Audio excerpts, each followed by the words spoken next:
नमस्ते मेरे भाई, क्या हाल चाल है? आई होप आप सभी बहुत अच्छे होंगे।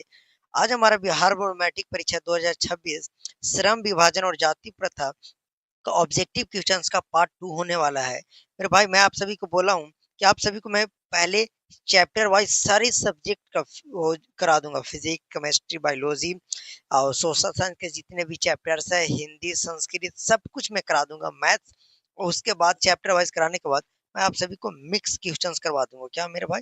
मिक्स, जिससे आपकी रिवीजन बहुत मस्त हो जाएगी और आप एग्जाम में कॉन्फिडेंट होकर सारे सवाल का जवाब दे दीजिएगा। अभी तो हमारा ऑब्जेक्टिव चल रहा है, फिर हम आप सभी को सब्जेक्टिव यानी कि 2 नंबर और 5 नंबर का भी प्रश्न करवाएंगे। तो प्लीज आप अगर नए हैं तो चैनल को सब्सक्राइब करके रखिएगा। कम समय में आपको बेहतरीन तरीके से तैयारी में करवा दूंगा। तो चैप्टर्स आज हमारा है हिंदी, श्रम विभाजन और जाति प्रथा। ये हमारा फर्स्ट चैप्टर ही है हिंदी का, बट इसका सेकेंड पार्ट होने वाला है। फर्स्ट पार्ट आपको प्लेलिस्ट में मिल जाएगा, जाकर चेकआउट कर लीजिएगा। अगर आपको इस चैप्टर का पीडीएफ चाहिए फ्री में, तो आप हमारे गणित मंत्रा टेलीग्राम चैनल से जुड़ जाइएगा। ओके, तो चलिए आइए आज की इस क्लास को शुरू करते हैं। तो पहला सवाल हमारे पास है कि श्रम विभाजन समाज में क्या लाता है? श्रम विभाजन जो है मेरे भाई, श्रम विभाजन वह समाज में वह समाज में क्या लाता है? श्रम विभाजन जो है वो समाज में क्या लाता है? तो बोलोगे सर वो दक्षता लाता है। क्या लाता है? दक्षता। श्रम विभाजन समाज में क्या लाता है? दक्षता लाता है। ये होप आपको क्लियर हो गया होगा। अगला सवाल है, जाति प्रथा की जड़ किसमें है? जाति प्रथा की जड़ जो है वो किसमें है? तो वर्ण व्यवस्था में है। किसमें? वर्ण व्यवस्था में। Option B is the right answer हो जाएगा। तो जाति प्रथा का जड़ है वो किसमें है? तो वह वर्ण व्यवस्था में हो जाएगा। Option B is the right answer हो जाएगा। आइए अगला सवाल देखते हैं। श्रम का समान किससे जुड़ा है? श्रम का जो समान है वो किससे जुड़ा है? ये आप सभी को बताना है। तो वो हमारा आत्म सम्मान से जुड़ा हुआ है। किससे? आत्म सम्मान से। Option B is the right answer हो जाएगा, आत्म सम्मान से। ओके, आइए अगला सवाल देखते हैं। अगला सवाल है मेरे भाई, श्रम विभाजन का मुख्य उद्देश्य क्या है? श्रम विभाजन का मुख्य उद्देश्य क्या है? काम बांटना। क्या? काम बांटना ही श्रम विभाजन का मुख्य उद्देश्य है। काम को बांटना श्रम विभाजन का मुख्य उद्देश्य है। ओके मेरे भाई, तो ऑप्शन, एक मिनट, तो आई थिंक यही सवाल पे थे। श्रम विभाजन का मुख्य उद्देश्य क्या था? तो काम बांटना। ओके, कुछ हो गई थी गड़बड़ी, इसके लिए मैं काट कर दोबारा वीडियोस आपके सामने लाया हूँ। अगला सवाल है, श्रम विभाजन और जाति प्रथा किसके विचारों पर आधारित है? श्रम विभाजन और जाति प्रथा किसके विचारों पर आधारित है? बोलोगे वो अंबेडकर साहब के विचार पर आधारित है।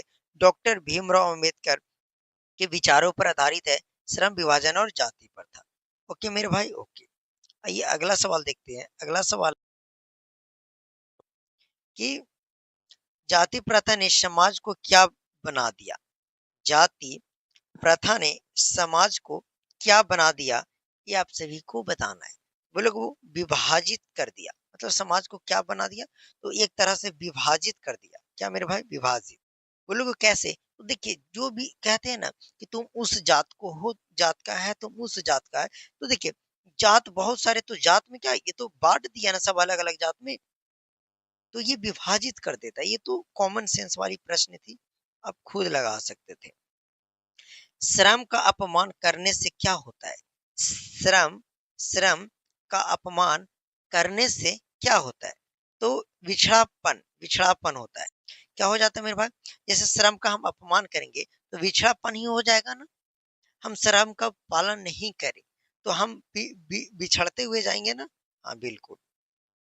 अगला सवाल है, लेखक किस प्रकार के श्रम में सम्माननीय मानते हैं? लेखक किस प्रकार के श्रम में सम्माननीय मानते हैं? आप सभी को बताना है। तो बोलोगे कि वो जो है वो दोनों, जैसे शारीरिक और मानसिक, दोनों दोनों को सम्माननीय मानती है। श्रम को ये मानसिक भी और शारीरिक भी, दोनों। ओके, ये अगला सवाल देखते हैं। जाति प्रथा समाप्त करने के लिए क्या जरूरी है? जाति प्रथा को अगर हमें समाप्त करना है तो क्या जरूरी है? तो बोलोगे सर वो शिक्षा। अगर जितने आदमी को हम शिक्षा दें, शिक्षा मतलब एजुकेट करें, शिक्षा दें, और हम जितने आदमी को, अगर जितना आदमी पढ़ा लिखा रहेगा, वही जाति प्रथा को समाप्त करने में हेल्प होगा, मतलब कि वो धीरे धीरे मानेगा ही नहीं। पढ़ा लिखा लोग जाति जाति प्रथा को नहीं मानते। तो जाति प्रथा खत्म करने का एक ही उपाय है, शिक्षा। समाज में समानता किससे आएगी? समाज में समानता जो है वो किससे आएगी? बोलो शिक्षा और श्रम समान से। शिक्षा शिक्षा और श्रम समान से ही समाज में समानता आएगी। ओके। अगला सवाल है मेरे भाई, श्रम ही पूजा है, यह विचार किसका है? श्रम ही पूजा है, यह विचार किसका है?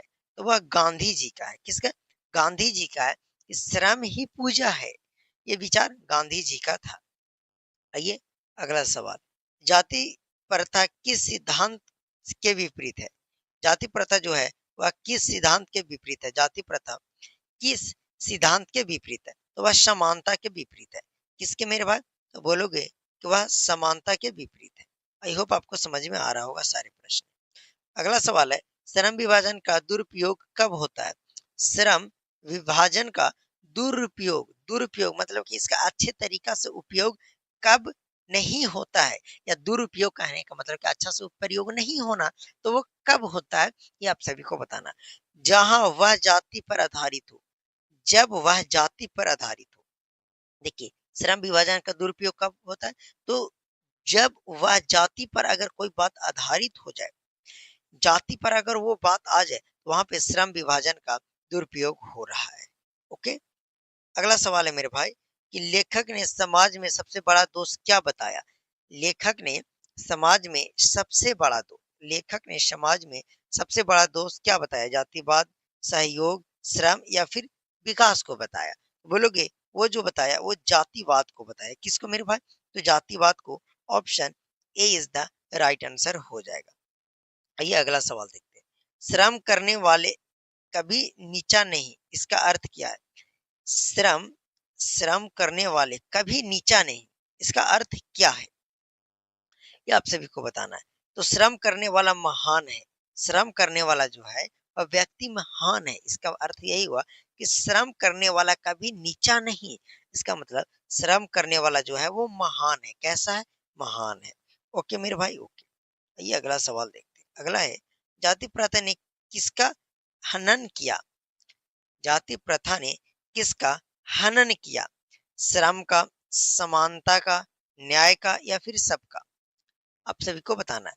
तो देखिए श्रम, तो देखिए शायद वीडियो बंद हो गई थी। देखिए कहाँ तक वीडियो आया। शायद ये प्रश्न हो गया था, श्रम करने वाले कभी नहीं, कभी नीचा है नहीं, इसका अर्थ क्या है? श्रम करने वाले कभी नीचा नहीं, इसका अर्थ यह है श्रम करने वाला महान है। चलिए अगला देखते हैं। अगला है, जाति प्रथा ने किसका हनन किया? जाति प्रथा ने किसका हनन किया? तो वो श्रम का भी किया, समानता का भी, न्याय का भी, यानी सबका। किसका मेरे भाई? सबका। ओके। आइए अगला सवाल देखते हैं, श्रम विभाजन का लाभ कौन उठाता है? श्रम विभाजन का लाभ कौन उठाता है? तो वह योग व्यक्ति, योग मतलब जो अच्छा खासा जानकारी व्यक्ति है ना, योग व्यक्ति, वही श्रम विभाजन का लाभ उठा पाता है, लाभ उठाता है। ओके, आई होप आपको समझ में आ गया होगा। Option A is the right answer हो जाएगा दिस क्वेश्चन। ओके मेरे भाई, ओके। आइए अगला सवाल देखते हैं। अगला सवाल है, लेखक के अनुसार समाज का उत्थान किससे होगा? लेखक के अनुसार समाज का उत्थान जो है वह किससे होगा? जातिवाद से होगा, असमानता से होगा, श्रम के समान से होगा, भेदभाव से होगा, किससे होगा? तो बोलोगे कि वो जो श्रम के समान से होगा, श्रम के समान से होगा। लेखक के अनुसार समाज का उत्थान किससे होगा? तो श्रम के समान से होगा। आई होप आपको समझ में आ गया होगा। अगला सवाल, कौन सा समाज सबसे आदर्श है? कौन सा समाज सबसे आदर्श है? कौन सा समाज जो है वो सबसे आदर्श है? जहां अमीरी हो, जहां भेदभाव हो, जहां जाति ना हो, जहां गरीबी हो। बोलोगे कि सर जहां जाति ना हो, मतलब जहां पे कोई ये नहीं कहे कि हम ये जात के हैं, तुम इस जात का है, तुम ये जात का है। अगर ऐसा माहौल कहीं पे नहीं है, तो वो समाज सबसे आदर्श माना जाता है। उस समाज को हम लोग क्या कहेंगे? तो वह समाज सबसे अच्छा, सबसे आदर्श उस समाज को माना जाता है। ओके, आइए अगला सवाल है कि जाति प्रथा का सबसे बड़ा प्रभाव क्या पड़ा? जाति प्रथा का सबसे बड़ा प्रभाव क्या पड़ा?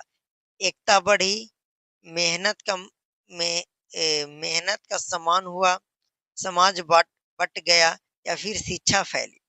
ये तो बोलोगे कि समाज बट गया। जाति प्रथा का सबसे बड़ा प्रभाव क्या हुआ? तो जाति प्रथा का यही सबसे बड़ा प्रभाव हुआ ना कि समाज बट गया। समाज सब अलग-अलग बट गया। यही तो जाति प्रथा का सबसे बड़ा प्रभाव पड़ा। तो बोलोगे हाँ। Option C is the right answer हो जाएगा। अगला सवाल है, श्रम और शिक्षा में क्या संबंध है? श्रम और शिक्षा में क्या संबंध है? तो देखिए दोनों समानता लाते हैं। देखिए श्रम भी जो है वह लोगों में जागरूकता फैलाता है, समानता लाता है। शिक्षा भी, अगर आप शिक्षित आदमी है तो शिक्षित भी लोग में भी समानता फैलाता है। शिक्षा भी समानता फैलाता है। तो दोनों समानता फैलाते हैं। अगला सवाल है, लेखक ने किसे सच्चा धर्म बताया? लेखक ने किसे सच्चा धर्म बताया? तो वह बोल रहा है श्रम को। Option D is the right answer. लेखक जो थे मेरे भाई, वह श्रम को सच्चा धर्म बताया कि श्रम ही जो है वह सच्चा धर्म है। किसको? तो बोलोगे सर श्रम को। Okay, option D is the right answer हो जाएगा। आइए अगला सवाल देखते हैं। श्रम विभाजन किस आधार पर उचित है? श्रम विभाजन जो है वह किस किस आधार पर उचित है? तो बोलोगे वो योग्यता के आधार। किसका मेरे भाई? योग्यता के आधार पे। Option B is the right answer हो जाएगा। आई होप आपको सारा प्रश्न देख रहे हैं, मैं बीच में एकदम लगातार आपको प्रश्न करा रहा हूँ, कहीं पे कोई ब्रेक नहीं। पहले मैं एक प्रश्न को 2 से 3 बार इसलिए रिपीट करता हूँ कि आपको चीजें याद होते हुए चले। इससे आप ही को प्रॉफिट होगा, हमें क्या होगा। मुझे लगता है कि आप बस रिवाइज जब कर रहे हैं तो ज्यादा से ज्यादा आपको क्लास में रिवाइज हो जाए। 1-2 बार चीजें जब आप सुने रहिएगा तो एग्जाम हॉल पे आप इजी वे में टिक आउट करके आ जाइएगा। आपको इसी प्रकार से 4 ऑप्शंस मिलेंगे। इस तरीके से कोई एक ऑप्शन सही रहेगा, उस पर टिक आउट, उसको इस तरीके से रंग कर आ जाना है आपको ओएमआर सीट में। ओके मेरे भाई, एकदम फोड़ देना, आप टेंशन मत लीजिए। अगला सवाल है मेरे भाई, जाति प्रथा का कारण क्या हुआ? जाति प्रथा के कारण क्या हुआ? तो जाति प्रथा के कारण समाज कमजोर हुआ। समाज जो है ना, समाज वो एकदम कमजोर हो गया जाति प्रथा के कारण। क्योंकि सब लोग तो अलग अलग बट गया कि हम इस जात के हैं, तुम इस जात के हैं। तो सब अलग अलग जब बट जाएगा तो कोई एक का बात ही नहीं सुनेगा। वो अपना जाति का बात सुनेगा, तुम अपनी जाति का बात सुनेगे। तो इससे क्या हुआ कि समाज कमजोर हुआ। समाज क्या हो गया मेरे भाई? कमजोर हो गया। ओके, अगला सवाल है कि सब काम छोटे बड़े नहीं होते। इसका तात्पर्य क्या है? सब काम छोटे बड़े नहीं होते, इसका तात्पर्य क्या है? सब काम जो है वह छोटे बड़े नहीं होते, मतलब हर काम जो है सम्मानीय है। मतलब सब काम जो है वह इक्वल है। इक्वल बोले तो बराबर है, बोलते हैं ना कि कोई काम छोटा या बड़ा नहीं होता। तो इसका तात्पर्य, इसका अर्थ जो है क्या है कि हर काम जो है सम्मान्य है। ओके, अगला सवाल है, लेखक ने किस राष्ट्रीय एकता का शत्रु कहा है? लेखक ने किस राष्ट्रीय एकता को शत्रु कहा है? तो वह जातिवाद हो जाएगा। Option D is the right answer. एकदम जातिवाद मानो तो एकदम शत्रु है, यानी दुश्मन। शत्रु का मतलब मेरे भाई दुश्मन। ठीक है, क्या है मेरे भाई? दुश्मन, ये मानकर चलो। तो लेखक ने किस राष्ट्रीय एकता को शत्रु कहा है? तो वो जातिवाद हो जाएगा। जाति के नाम पर ना तो आपको वोट देना चाहिए, नहीं जाति के नाम पर एक दूसरे से लड़ना चाहिए। ओके मेरे भाई, ओके।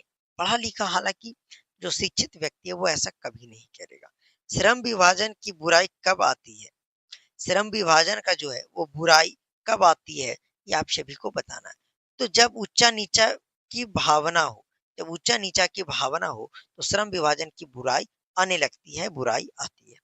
ओके, अगला सवाल है, समानता का आधार क्या है? समानता का आधार क्या है? समानता का जो आधार है वो क्या है, ये आप सभी को बताना है। तो वो हमारा श्रम हो जाएगा। क्या मेरे भाई? तो बोलोगे श्रम जो है वह समानता का आधार है। ओके, अगला सवाल है, श्रमिकों का अपमान करना कैसा कार्य है?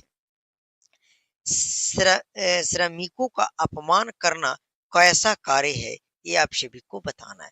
बोलोगे वो अधर्म है का अधर्म। किसी का भी अपमान करना मेरे भाई, वो एक प्रकार का अधर्म ही तो है। तो श्रमिकों का भी अपमान करना अधर्म है। अगला सवाल है, जाति प्रथा का अंत कब संभव है? जाति प्रथा का अंत जो है वो कब संभव है? तो जब शिक्षा और चेतना फैले, जब लोग जागरूक होंगे, शिक्षा फैलेगा, चेतना फैलेगा, तब जाति प्रथा हट सकता है। मेरे भाई इसी सवाल के साथ अब हमारा पूरा प्रश्न खत्म हो गया। ओके, अब आइए थोड़ा सा मैं आपको बता दूं कि अगर आप क्लास 10th में हैं और आपको एक प्यारा सा नोट चाहिए, हाथ से बनाया हुआ नोट्स, तो आप इस नंबर पे 70615804 और 08 पे व्हाट्सएप पे मैसेज करके बोलना है कि आप हमें पेड व्हाट्सएप ग्रुप में जोड़ दीजिए। इसका फी जो है 149 है। इसके बाद आपको साइंस का पूरा फुल नोट्स मिल जाएगा इतना ही में। उसके बाद और किसी भी चीज का पीडीएफ, जैसे आप टेलीग्राम से नहीं जुड़ पा रहे हैं तो आपको पर्सनली एक ग्रुप में भी ऐड कर दिया जाएगा, जहां पे आपको पीडीएफ एकदम बेहतरीन तरीका से सारा पीडीएफ मिल जाएगा। कोई टेंशन वाली बात नहीं होगी। ओके, तो आई होप आपको आज का वीडियो अच्छा लगा। वीडियो अच्छा लगा होगा तो एक बार चैनल को सब्सक्राइब जरूर कीजिएगा, और हेल्पफुल लगा तो वीडियो को लाइक कीजिएगा, और एक अपना प्यारा सा कमेंट जरूर दीजिएगा। चलिए मिलता है आप सभी से अगले वीडियो में।